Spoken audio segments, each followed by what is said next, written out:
This is a 2015 Tesla Model S 70D.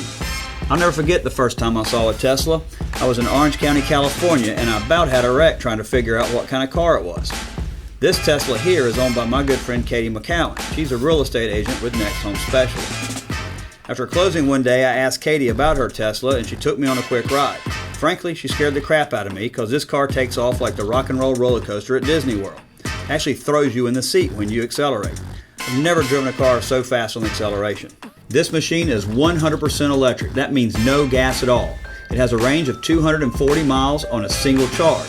Now this car comes with 329 total horsepower and can go 0 to 60 in 5.2 seconds. But the best feature of this vehicle has to be the digital command center. It looks like an iPad on the dashboard. This car costs about $85,000 brand new, but you have to wait 4 to 6 weeks to get one if you're even lucky enough to get on their list. Hi, I'm Gary Pickren with our new show, Brokers and Cars Talking Contracts. Each week we will ride around in some really cool cars with some somewhat cool real estate brokers talking about the contract. Today, our guest is Graeme Moore, owner of the Moore Company on Devine Street. Our firm has represented the Moore Company for many years. Now, if you've never been in Graeme's office, you really should. Designed by Graeme himself, and it looks really awesome. In fact, I want Graeme to design our next office building.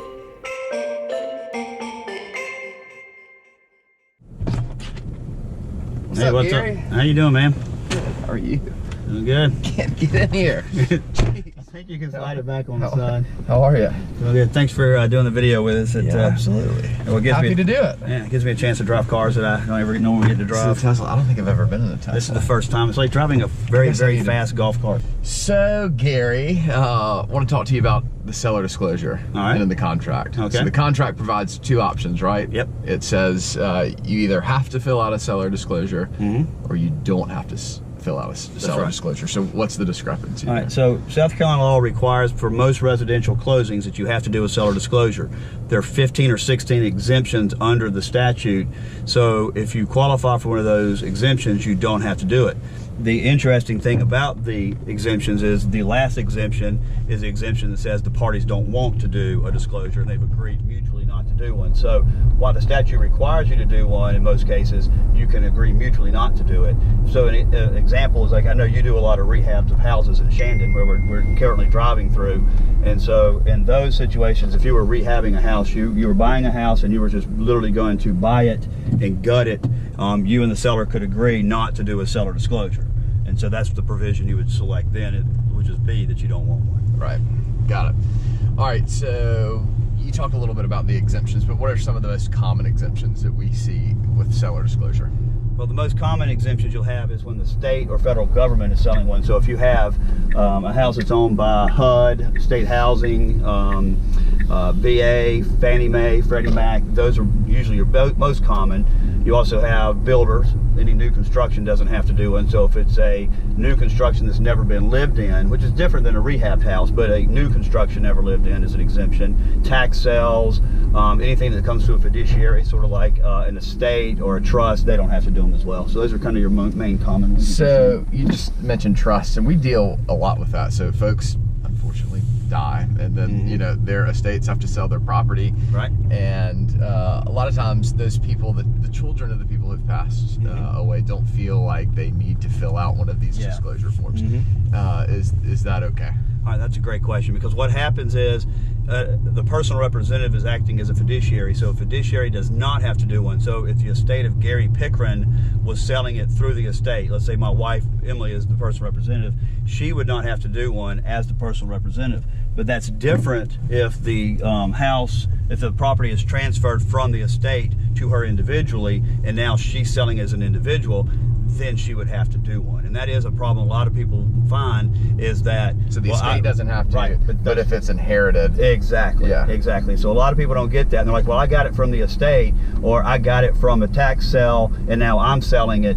Well, you have to look at each individual transaction. And so the transaction you're talking about would be an individual, not the estate selling it. So yes, you're correct. Got it. All right, what about, you touched on rehabbed properties a little bit. So are investors and people who flip homes, are they exempt from the seller disclosure? No, that's a common misconception that most people have in the industry. A lot of investors, flippers, rehabbers, landlords, they always say, well, I don't have to do one because I was just a landlord, or I'm a nonprofit, I'm a church. There are no exemptions for any of those things. So they still have to do it. And I always find it funny because landlords are like, well, I've never lived in the house. How would I know? Well, you're a landlord. You know everything that's wrong with a house because your tenant always complains. You get calls constantly. Yeah. Your partner or spouse may not ever tell you that they found something wrong with the house because they don't want to upset you. But I guarantee you that the tenant's going to tell you every time they find something wrong with it. So I thought you said a little while ago that homes like that we go in and gut that we don't have to fill one out, but so how's that different from if the parties agree not to do one? Okay, so if I have a house here in Shandon, and you buy it from me, and you're like, look, I'm going to rehab it, I'm going to gut this house, I can say, look, well, if you're going to gut it, then I don't really need to give you a disclosure because you're going to tear it up anyway. So it would have to be all about the parties have to agree under paragraph part B of that paragraph. Yeah. All right, so this is kind of a loaded question, but when does something need to be disclosed and when does it not need to be disclosed? All right, so under the seller disclosure form, which I helped write with the Real Estate Commission, Jonathan Stackhouse, and I was one of the commissioners, and a couple other guys, Margaret Ann Ashburn.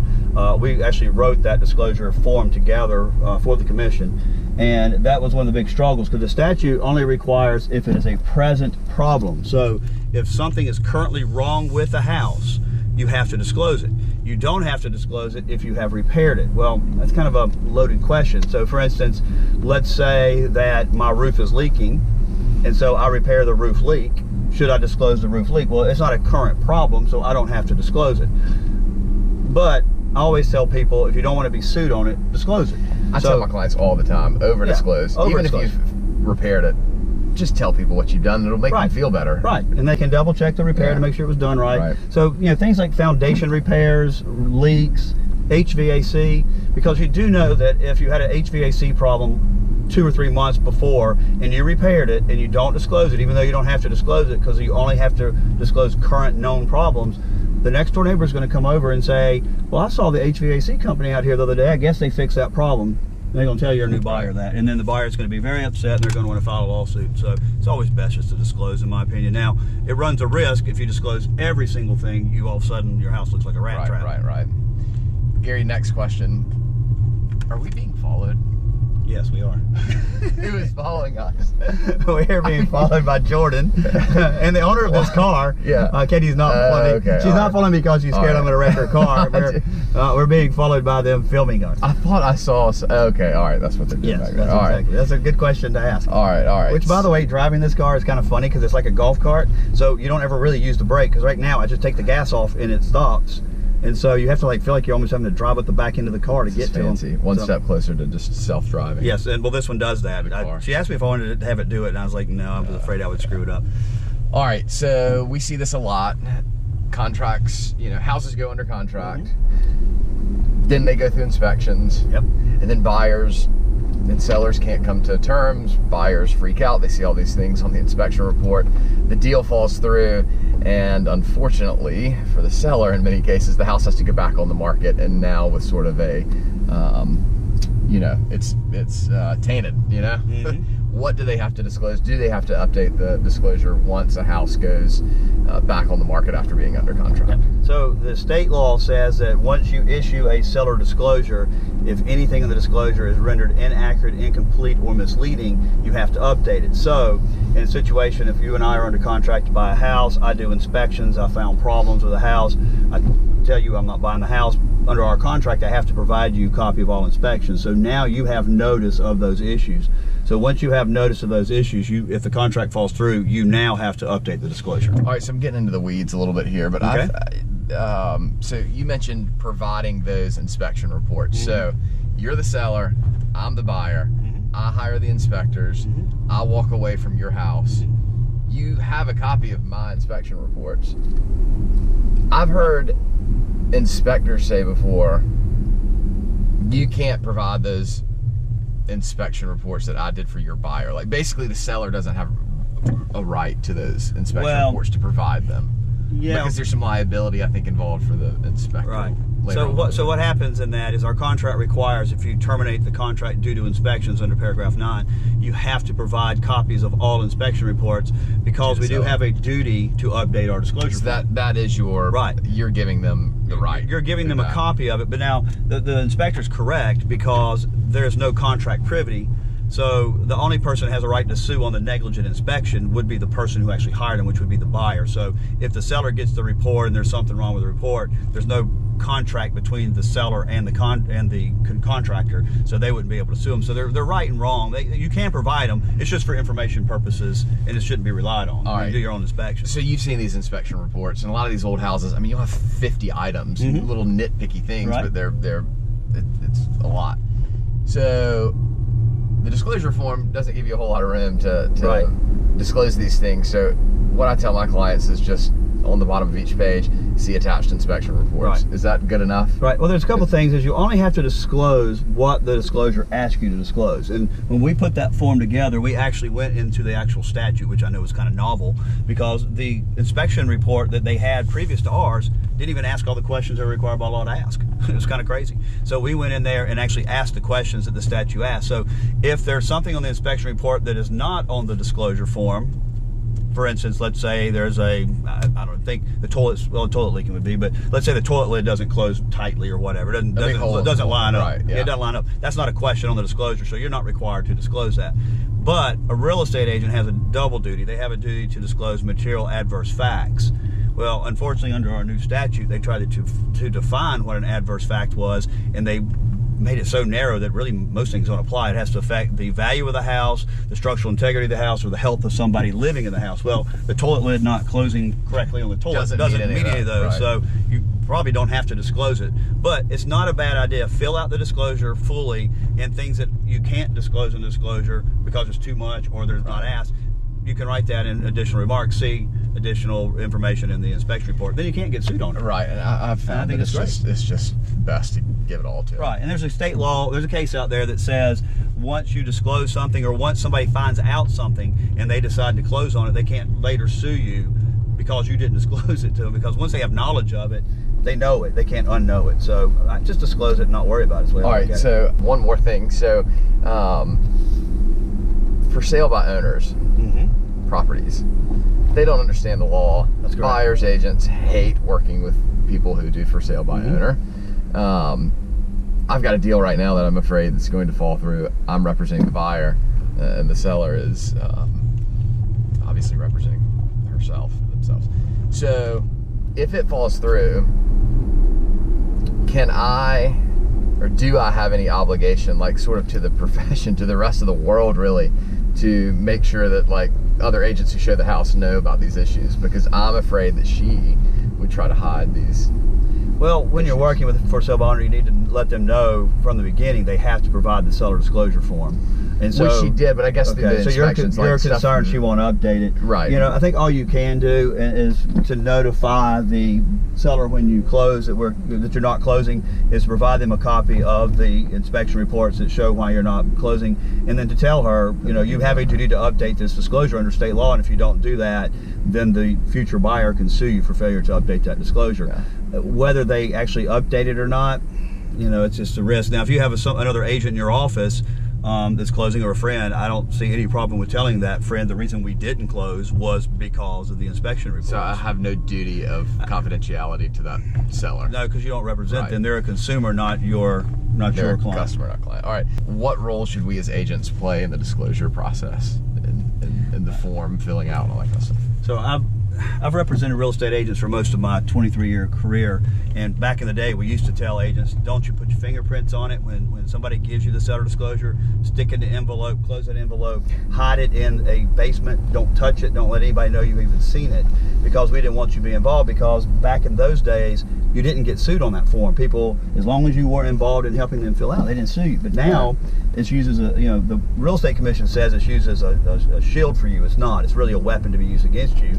And because now plaintiffs' lawyers love to say you knew that this was not correct and you allowed it to close, now they're using it. So our position is, as real estate agents, lawyers, is to make sure it's filled out properly, review it with your client after they fill it out. Do not fill it out for them, but let them fill it out. And if it's filled out incorrectly, you need to notify them, hey, I've looked at this item here. As you said that the roof is not leaking, and I was in your house last week, it was leaking like a sieve, so I think you need to update this disclosure. If they refuse to answer the question truthfully, then just fire the client. It's not worth taking the risk, because you will get sued. I mean, that's our biggest thing as real estate defense lawyers for you guys, is seller disclosure claims. So, I mean, obviously, yeah, you wouldn't want to work with someone who's going to be untruthful like that. But That's right. I don't know. I mean, maybe. It's a tough one. Yeah, like could you disclose it as an agent? Well, that's what you could do is tell your client, say, look, I'm going to disclose it. I'm required by law to disclose it because it is a material adverse fact. And even like though, or not, right, and your client can't tell you don't disclose it because he can't tell you to break the law. Right. I mean, you can't have a client tell you to break the law and you break the law. So if he doesn't want to update his disclosure, the one strategy you can do is say, look, even if you don't update it, I'm required by law to disclose it. Sure. So I will be disclosing it. Got it. Okay, so in the contract, under the home warranty provisions, it used to say home warranty would be provided for a period of 1 year. Right. And now it says it will be provided for a period of 12 months, which to me, counselor, seems like the same time frame. Why the discrepancy? This is actually kind of funny. So what we were seeing a lot in the industry is when it had the 1 year, you had to provide a warranty for 1 year. People would provide a 1 year warranty that only had 9 months left of coverage. And so it was something that people were doing that was kind of underhanded. So in order to fix that, now you have to provide 12 months of coverage. So a 1 year warranty with 9 months of left under the warranty does not work. So like a seller would maybe buy a warranty at the beginning of the listing period, and then the house wouldn't. That's right. That was a pretty funny thing they were doing. It was kind of underhanded, so we stopped it. All right. So what happens if, and we've seen this before, if you go under contract, the seller agrees to provide a warranty for the buyer for $500. Right.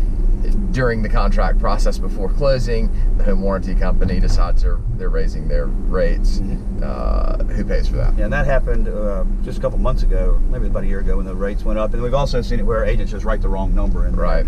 So if the amount put in the contract is less than the actual coverage, then the buyer has to pay the difference.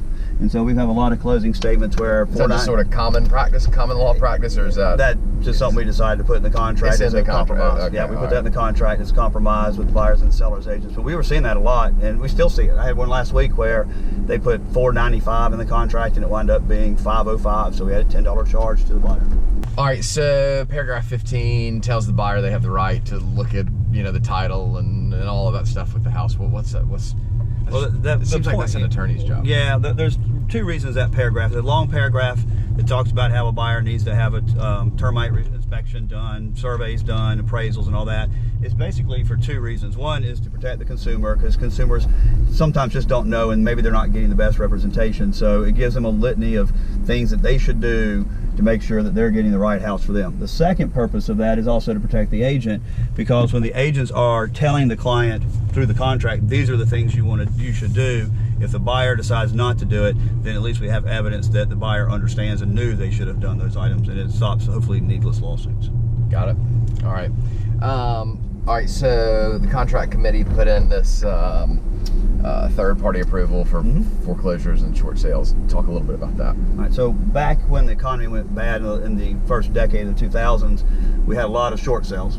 And so people were not disclosing that, which is a material fact that should have been disclosed. And so you would have a service member moving in from, say, Fort Stewart, coming in PCS from Fort Stewart, and then they would get here, need to sign a contract, 30-day close, and then 6 months later they still haven't closed because the seller can't get third-party approval on their short sale. And so because this is a very strong military community that has a lot of people moving in and out for the military or government or whatnot, university, we had to have that in there. So if you're needing a short close, you need to understand or know whether there's going to be any potential delay. So I think that's done an excellent job. Now, obviously, as the economy's gotten better, number of those have kind of gone away. So we as agents, when we go to list, I mean, obviously we ask those questions of sellers. What do you owe on the house? Do you have any sort of lease pendants, foreclosure actions, short sale? If they disclose that they do not, and in fact they do, people love to sue, right? Yes. And they love to sue real estate agents. So we wouldn't have any liability there, right? I mean, only if you knew about it. Right. If you knew about it and don't disclose, that's where real estate agents get in trouble. But I guess it would be hard to prove that you didn't have knowledge of that. But anyway. All right, so there's some check boxes on there about utilities. One is, does this house have septic? Or is it on a septic, or does it have public sewer? What if we check the wrong one? and it actually has the other one. What happens? I don't know. That's the lawyer answer. It depends. I really don't know. And that's a question that we've asked a lot of real estate agents about over the years. My brother actually had this happen to him. You would think that people would know whether they're on septic or sewer, but some people really don't know. My brother lives in Spartanburg, and he lives in a house. For 4 or 5 years he lived there and thought he was on the sewer line, and turned out he found out he was on septic the bad way when the septic backed up. So he calls me and says, how did the seller not know, or why didn't I know? I said, well, why didn't you know? And he goes, well, I thought it was part of my water bill, because some sewer bills are part of your water bill. So he said, I just never thought it wasn't. So now he has to have somebody come out and clean up the septic tank because it was just overflowed. And so he's like, that's not right. And I said, well, think of it this way. You saved all this money on not paying sewer bills. Right. So I don't know if I tell you that's on septic and it winds up being on sewer, or vice versa, if there truly is a damage. If you're on septic, you didn't pay the sewer bill, so it saves you money. It's really easy to find out. I mean, make a call to the utility provider and ask, do you provide sewer to this house? Right. So a buyer should do that during their due diligence, quite frankly. But, I've had some people call me after closings. They said, I did a closing in Greenville or another county or whatever, and said, hey, I found out I'm on septic. I thought I was on sewer. The problem is the house appraised, so there's no dollar value diminishing. I don't think on an appraisal they check, take a deduction because it's septic versus sewer. Right. But I do know that when builders build neighborhoods, that's a big thing for them to sell. If they have septic, it's a harder property to sell than one that has sewer. So I don't know the answer, but I do know they are required to disclose it, and like you said, it shouldn't be that hard to figure out. Right. What's what? And you sort of know what part of town you're in, or what part of the county you're in. You have a suspicion that you might be on septic. That's right. So how does the contract handle the flood zone information? That's something, especially after the big flood we had in 2015, people are always asking us, is this house in a flood zone? How does the contract handle that? All right, so you have to disclose as a seller to the best of your knowledge, because the previous contract they had to warrant, which was difficult because a lot of sellers don't know, because FEMA constantly redoes the mapping, and after the floods of 2015 they've remapped a lot of things that have already been approved and some things that are pending, and so a lot of people don't really know the status of whether they're in a flood zone. They only know if their lender's requiring them to have flood insurance. So it's a difficult thing for a seller to warrant. So what we're doing now is the seller to the best of their knowledge. And what happens is, if the seller knows they're in a flood zone, they have to disclose it, and there's a sentence in there that says, buyer understands, sellers disclose they're in a flood zone, and you have to have may have to have flood insurance, which may increase your cost. Now, if the seller fails to disclose it because they didn't know or just lied about it, once the buyer finds out from their lender that the improvements are in, that's important, the improvements are in the flood zone, and that the lender is going to require the house, the home, and or could be a garage, structure, some part of structure, and the lender is going to require them to have flood insurance in order to get the loan, then the buyer has 3 business days to decide to either terminate the contract or go ahead and go through with the closing. So what we wanted to do there is recognize that some sellers just will not know, but we also wanted to handle the issue of when the buyer finds out and their payment's going to go up $60, $70, $80, that they would be able to get out of the contract. Because if you're buying a house and your payment was $800 and that's the max you could afford, and now you're at $900, you should be able to get out of the contract because the seller didn't properly disclose that. So that protects people getting loans, right? I mean, you're going to find out through the loan process, but what about a cash buyer? It doesn't protect a cash buyer. It's an excellent point. So if a cash buyer is worried about it being in a flood zone, then the cash buyer needs to put that in there in the contract, that it's a contingent on it not being in a flood zone. Right. All right. So same deal, like near the contract or near the flood zone stuff, there's questions about HOAs and special assessments, and how does the contract handle that? Well, it's an interesting thing because, we've always asked in our contract, are you in a mandatory HOA that requires payment of dues? Have any assessments been added or assessed against the property? Now, since January 1st of 2019, the state law for seller disclosure has been changed, and it now requires that question to be answered on the seller disclosure form. So now they have to disclose it twice.